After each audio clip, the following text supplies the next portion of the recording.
Hi, everybody. I'm Corey Minton here at Splunk's .conf22. We are live in the pavilion right next to the data playground, where behind me you'll see our awesome McLaren F1 car.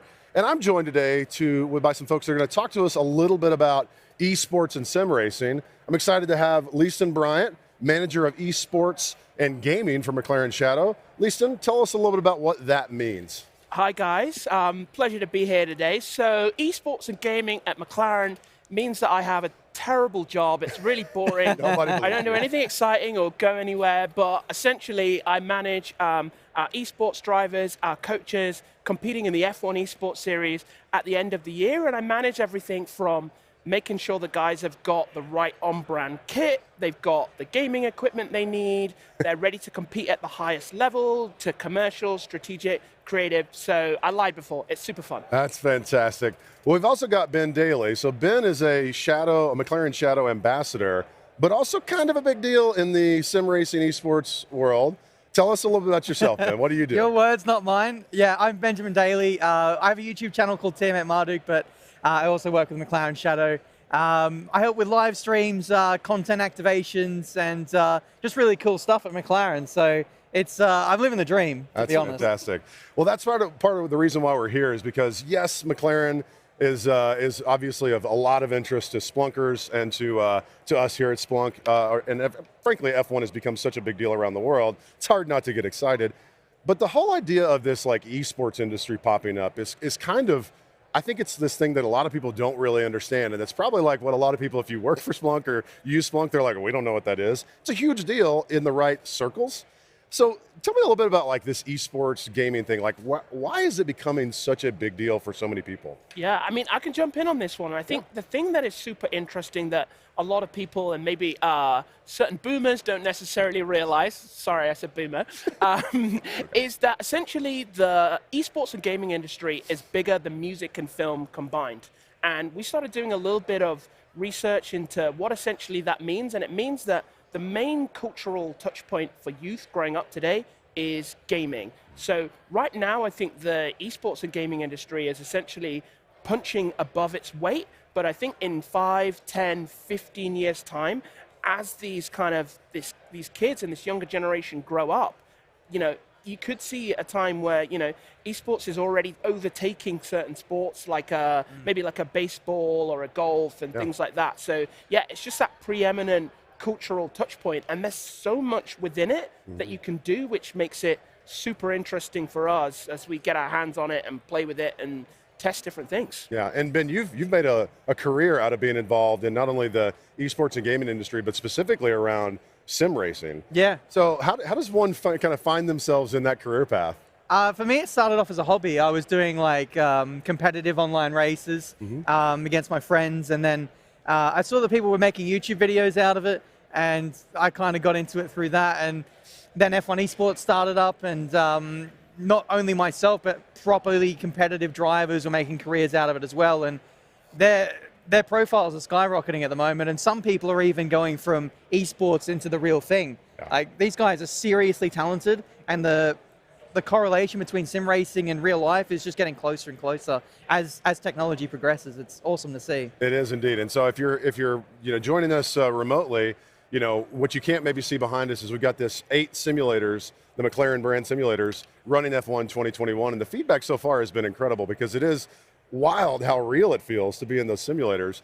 But McLaren was really an innovator in this space of getting into esports before any of the other racing teams did. So tell us a little about the history of McLaren Shadow. Completely. So we entered esports in 2017. So before F1 had its own esports competition, we had something which we called World's Fastest Gamer, where we essentially gave a gamer a job as a McLaren simulator test driver. So that was the first thing that we did in esports, and I think it captured the imagination of the business, the media, various different people in motorsport, and it was like, okay, this is a really powerful thing, and we can see, to Ben's point earlier, that, the difference between, sim racing and real life racing, it's the same inputs, it's the same driving lines, etc. So that really showed us that there was a real future for us in esports. So we started with that competition, later transitioned into something called McLaren Shadow, which is essentially a gaming sub-brand which shadows what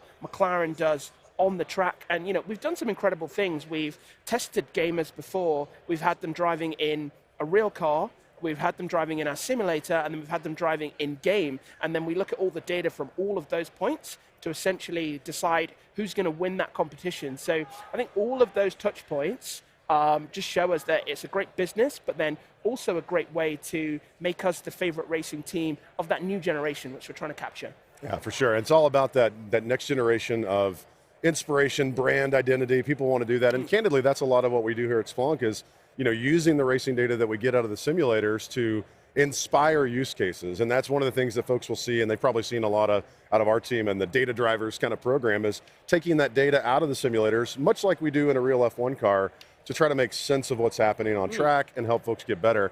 And I'm curious, Ben, maybe for you, as the folks are thinking about getting in the racing simulators, the folks that are here at the conference, or the folks at home if they're racing, if you had one or two tips on most important things you gotta focus on in the sim, what is it?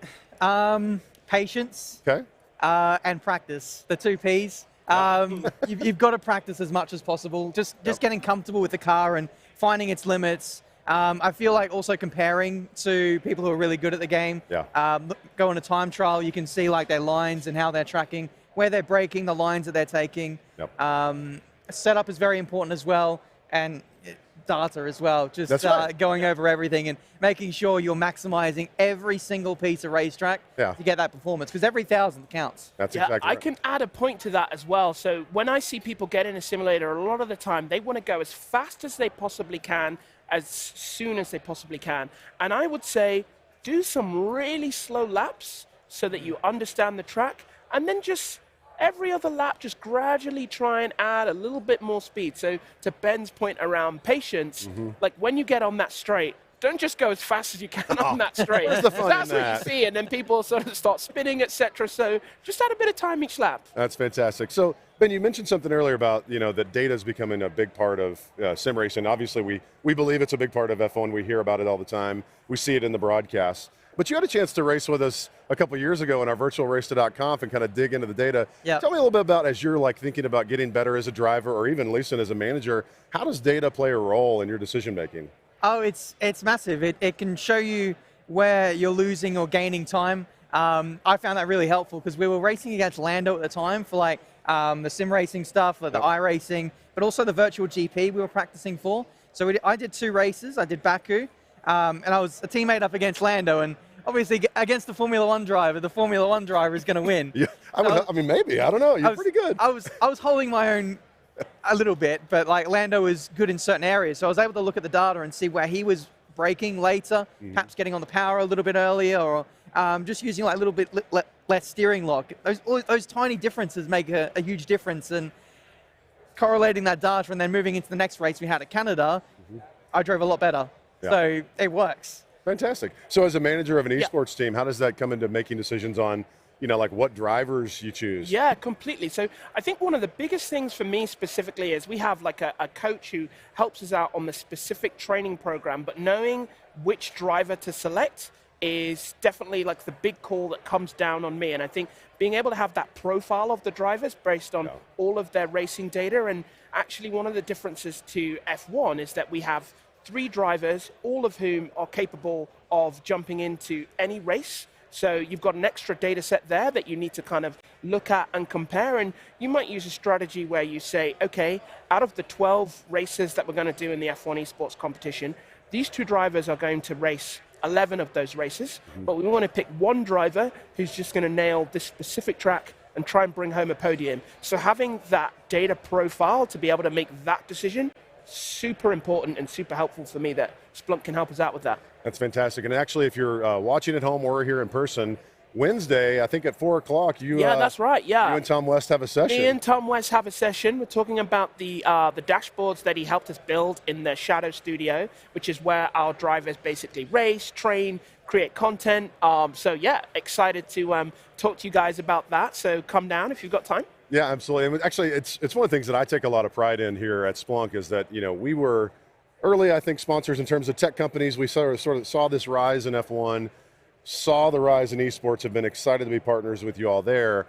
But our story works so well together because data is such a critical part of both the in-person real racing and the sim world. And I think it's cool that actually people will get to see that it's not just marketing talk. It's actually real data being streamed from the simulators to Splunk for the purpose of helping real competitors make decisions, which I think is kind of cool because a lot of times it's a pretty picture on the side of a car with no real meat behind where that sponsorship is. So I really appreciate you guys bringing that to life.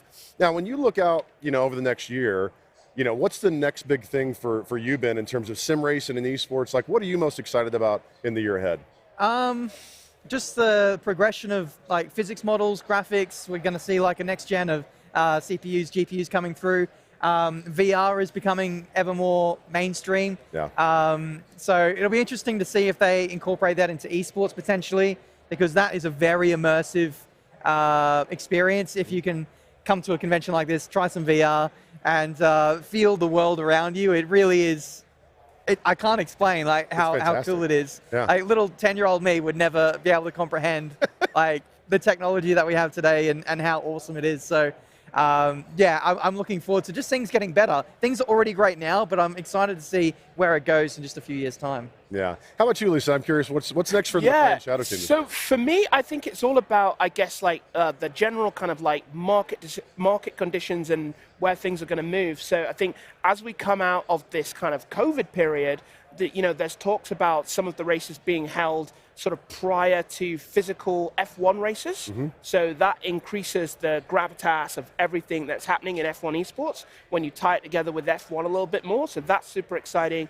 Actually starting to get audiences at some of those races and just creating heroes out of our F1 esports drivers. We've got a super exciting lineup this year. So I think, with that lineup and I think with, the dashboard help that we're getting from you guys, we're looking pretty competitive. So I'm excited about that more than anything, and just growth of the series. The game now, the F1 series of games, is owned by EA, massive company who I think has a really grand vision for that game. And as the game increases, so does that esports audience and gravitas. So those are the type of things I'm excited about for sure. Yeah, and it doesn't surprise me, though, that when you look at that audience, right, that's really into esports and sim racing, they do have a bend towards technology, right? As you talked about, like, technology matters, like what's happening in CPU and GPU development, the silicon, like what's happening with hardware manufacturers, it actually matters to gamers. And I think that's an interesting thing where we see so much connection where, people walk around here and they're like, yeah, I get it. Like, I want to go racing. This is fun. And oh my goodness,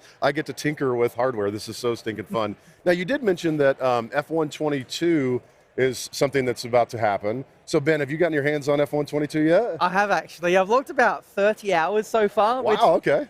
Isn't much in the grand scheme of things, but it gives you a good baseline to see how the cars handle, and they're very, very different this year. They've got the ground effect, so they rely less on aerodynamic capability, meaning they can follow each other closer, and it makes for much better racing, particularly in the game as well. So the cars handle very differently. With no assists on, I actually think it's a lot more difficult. Really? I went straight in the deep end at Miami, learning a new car, new track, and I was just spinning everywhere. Yeah. And I've been playing the games for 12 years, so like, I was dumbfounded as to how that was a thing. But it's very satisfying when you do get it right, when you start to learn the intricacies of the handling model, and it's very, very satisfying when you do nail that perfect lap. Yeah, so Leaston, is the team, when we think about F1 later this year, is it going to be based on 22? It's going to be based on 2022, and I think what's super interesting, like, in F1, physical F1, it's new cars, new models, and then that does transfer to the games, actually. So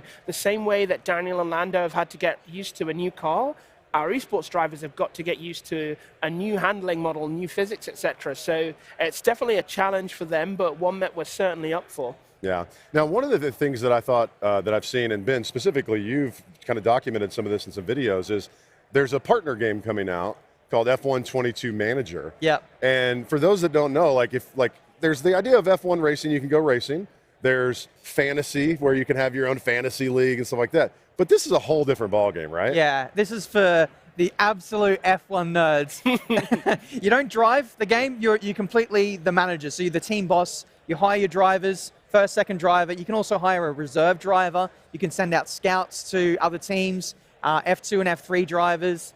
You manage completely the finances. You have to factor in the new budget cap that's been introduced into F1. So it's a really authentic experience. You upgrade your facilities, hire and fire staff as you see fit. It's really brutal. And if you don't do a good enough job, you can get fired. So you've got to have your thinking cap on, because there's a lot at stake in F1, as you come to expect. Yeah. Now, the whole idea of being a manager, I don't think, for a lot of people, especially in the U.S., I don't think that probably was that interesting until this Netflix Drive to Survive series came out, and you got to really understand the life of some of these managers. I'm curious, has that series, the growth of F1, has that had a big impact on your team and your roles? I would say 100%. It's had a huge impact. So I think most of the new fans that I meet have been introduced to the sport from Drive to Survive, and then I think it's almost like you can see almost like the life cycle as a fan, because they start off a little bit more casual and it's kind of like big races, and then they sort of start looking at F1 memes and stuff like that, and then they're kind of all in. Once they get into the memes, they're kind of all in, and that's super exciting. And then for me, it's just kind of raises the profile of what I do, and I think more people kind of just understand it basically, which is always good. Yeah, fantastic. I think we've seen a massive growth in all of our socials, particularly with what I do, but physically as well. I am trying to go to some races this year, and literally most of them are sold out. Yeah. So that just shows how popular the sport is right now, and it's really in demand. So it's awesome to see. Now, have you gotten to go to an F1 in person yet? Yeah, I went to Monaco only 2 weeks ago. Did you? So that was my first time, and it was incredible. I did get rained on, but it was an amazing experience. I was about to say, if you're going to pick one, Monaco feels like the wrong place to start, because isn't it all downhill from there? Yeah, I have been to a few other ones before, but Monaco was my absolute top tier one I wanted to go to, just to tick it off the bucket list. I've been there now. Now I want to go to Spa and Monza, so classic. We'll save that maybe for next year, because those two races are already sold out. That's wild. Crazy. Yeah. And so we're in Las Vegas. They just announced that, a few months ago, that they're going to have a race here next year. And I see that the hotels that have patios are already sold out. Everybody wants to be part of it. Really? It's insane. Crazy. Yeah. Very exciting. And like you said, some of it is, I think, especially in the U.S., driven on, this awareness culturally that, it's a big deal. And frankly, I think the esports, the growth in that world is probably not hurting the fact that F1, people identify with it and start to get with it, get excited about the sport. Now, later this week, we're going to have a chance to sit down with Zach Brown, CEO of McLaren Racing, right here in this very studio. Do you think he would do well in F122 Manager? You'd hope so. He's got all the experience, he's got all the qualifications, so maybe that's the perfect beta tester. If he wins it, it's okay, it's accurate. Completely. One thing I can say about Zach is also fast in a sim. Yeah. Yeah. So I think if he can do it in a sim, he could probably do it in the manager game as well. So, that's right. Maybe a lot of people probably don't know that he's actually an accomplished racing driver. Yeah. Well before his rise at McLaren. And I'm actually excited to kind of pick into that, because I think that's something that people probably don't recognize, where a lot of that passion comes from, because he's been in the seat, he's done a lot of those jobs. And I think that's important. And a lot of times, folks that have, we've worked with other members of your team too. Yeah. It's wild to me that there's such a career path, even in the, in esports. It's making, sim racing makes racing accessible, because, we talk about F1 is the most exclusive sport in the world. There's 20 drivers, it's crazy amount of money. But sim racing opens that up to everyone, right? Anybody with a very inexpensive piece of hardware can go do it. And it's wild to me to think that we can literally do the same thing that Lando is doing, and now we can do the same thing that Zach is doing. Yeah. It's just the world is coming together. So when we think about we've got this big experience here for the sim racing drivers, you gave them some great advice. What do you think are the things that you can do from a coaching perspective? When you get somebody out of the seat, what are the specific data points that you might look at that would help somebody get faster on track? Is there a specific dashboard that we should be building for you guys that's the perfect post-race analysis? I think breaking points is a big one to start off with, because it's very easy to forget that, you actually need to slow down and turn for the corner. That's the biggest, I guess, noob mistake, if you will, that people make. Just not rushing in, slow in, fast out is always the key. But I'm so glad you said that. In our orientation video, I had some pro tips, and my number one pro tip was slow in, fast out. Yeah, It's real, because especially talking about people going fast in the straightaways, if you're fast in, you can't correct it. You're in the wall. But if you're slow in, you can always build up speed as you go. It's fantastic advice. Now, not only do we have your session going on, we've got the simulators here. Last week we had a virtual race, a couple of qualifying races, and it's all culminating on Wednesday. We're having this championship race. And so Zach's going to kick us off, and then we're going to get a bunch of people in the studio. For that broadcast, are you going to be racing with us? I'm not going to be racing, actually, but I might do a little bit of chatting over that for sure, right. but not racing, unfortunately. Well, make sure you come back and join us on Wednesday afternoon, because we are going to have Leaston and Ben joining us throughout the week for some conversations.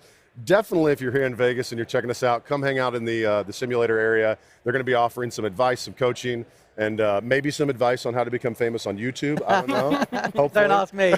It was all luck. That's right. That's perfect. Well, guys, thanks so much for joining us. We are incredibly grateful for the partnership. We're excited for you all, the Splunk community, to get your hands on this data. If you haven't followed us on Twitch before or LinkedIn, make sure you stay tuned, because we have lots of data drivers content that comes out. And we actually give you the chance to get your hands on the data, even from last year's Logitech McLaren G Challenge. So last night we had more than 200 competitors in our Boss of Ops and Observability actually go through and solve real challenges for the Logitech McLaren G Challenge. And so that's what we're here for. We're here to make data accessible, turn data into doing, even for esports and sim racing. I'm Corey Minton, and thanks again to the team from McLaren, and we'll see you on the next stream. Bye-bye.